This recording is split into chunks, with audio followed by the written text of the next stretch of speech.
हमारे साथ एक बहुत ही खास मेहमान हैं।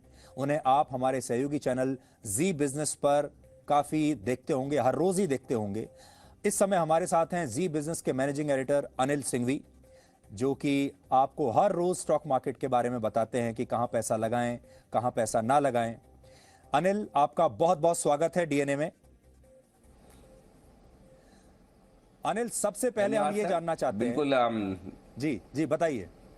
जी जी हाँ। बिल्कुल मैं आज आपकी कमेंट्री पूरी तरह से सुन रहा था और डीएनए में जिस तरह से आपने भूमिका बनाई है पूरी दुनिया भर के बाजारों में और दुनिया भर की इकोनॉमी में जो समस्या इस वक्त हो रही है वो वाकई में बड़ी चिंताजनक है। अब पूछिए आप, मैं क्या बता सकता हूँ। जी हम सबसे पहले अपने दर्शकों के लिए अनिल, हम आपको आज हमने खास तौर पर आमंत्रित किया है ताकि आप हमारे जो दर्शक हैं उन्हें ये बता सकें कि आपको क्या लगता है कि आर्थिक मंदी कितनी तेजी से लोगों की तरफ बढ़ रही है और यह आर्थिक मंदी क्यों आ रही है। खास तौर पर हमारे जो दर्शक हैं उन्हें कैसे सावधान रहना चाहिए।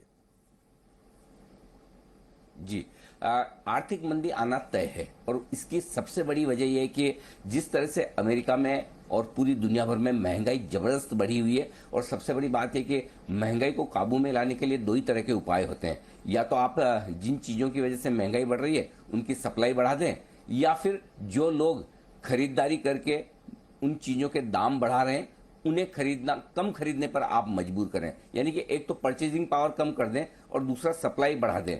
तो इस वक्त दोनों ही समस्याएं सबसे बड़ी है। एक और जहां कच्चा तेल बाकी जो कमोडिटीज है उनकी सप्लाई के इशू बहुत ज़्यादा है रशिया यूक्रेन की युद्ध की वजह से, तो सप्लाई बढ़ नहीं पा रही है, जो है वैसी की वैसी है, उल्टा कम होने के खतरे हैं, मांग बढ़ने की और चांसेस हैं। तो सप्लाई वाला इशू खत्म हो गया, अब वो आपके कंट्रोल में नहीं रहा।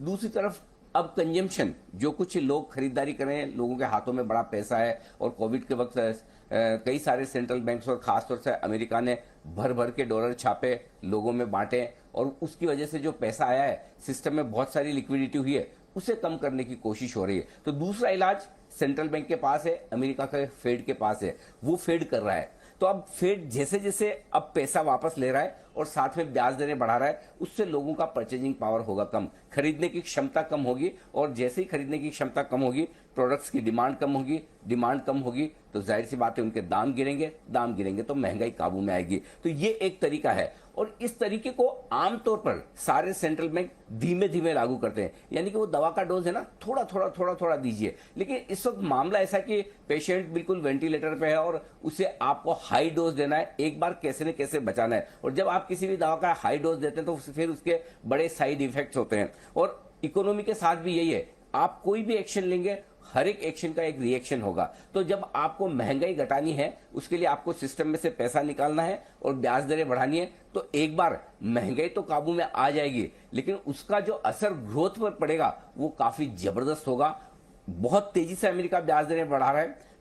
आज रात को 75 बेसिस पॉइंट यानी कि 0.5% ब्याज दरें बढ़ेगी और 0.5% सुशील जी 28 साल बाद पहली बार ऐसा होगा फेड एक ही बार में 0.5% ब्याज दरें बढ़ा रहा है। इससे आप समझ सकते हैं कि फेड कितना पैनिक में है और जब पैनिक में आप कोई एक्शन लेते हैं तो इसके साइड इफेक्ट्स बहुत ज्यादा होते हैं और उस साइड इफेक्ट के तौर पर आर्थिक मंदी आने के बड़े खतरे हैं। न सिर्फ अभी बल्कि अगली पॉलिसी में और सितंबर की पॉलिसी में भी लोग मानकर चल रहे हैं आधा परसेंट और 0.5% तक की ब्याज दरें अमेरिका में बढ़ सकती है। तो एक तरह से कहते हैं कि इकोनॉमी की क्रैश लैंडिंग, जोर से इकोनॉमी नीचे की तरफ आएगी। आप इन्फ्लेशन के भूत को तो काबू में कर लेंगे लेकिन वो अपने गहरे निशान छोड़कर जाएगा आर्थिक मंदी के तौर पर और ये साफ नजर आ रहा है। तो अमेरिका की इकोनॉमी और कुछ और देश जहां पर ब्याज दरें बहुत नीची है, जहां पर महंगाई बहुत ज्यादा है, ब्याज दरें नीचे है, तो उस महंगाई को काबू में करने के लिए अमेरिकी फेड ब्याज दरें बढ़ा रहा है। अब जहां तक हमारे ऊपर असर का सवाल है, असर तो डेफिनेटली होगा। हम भी दुनिया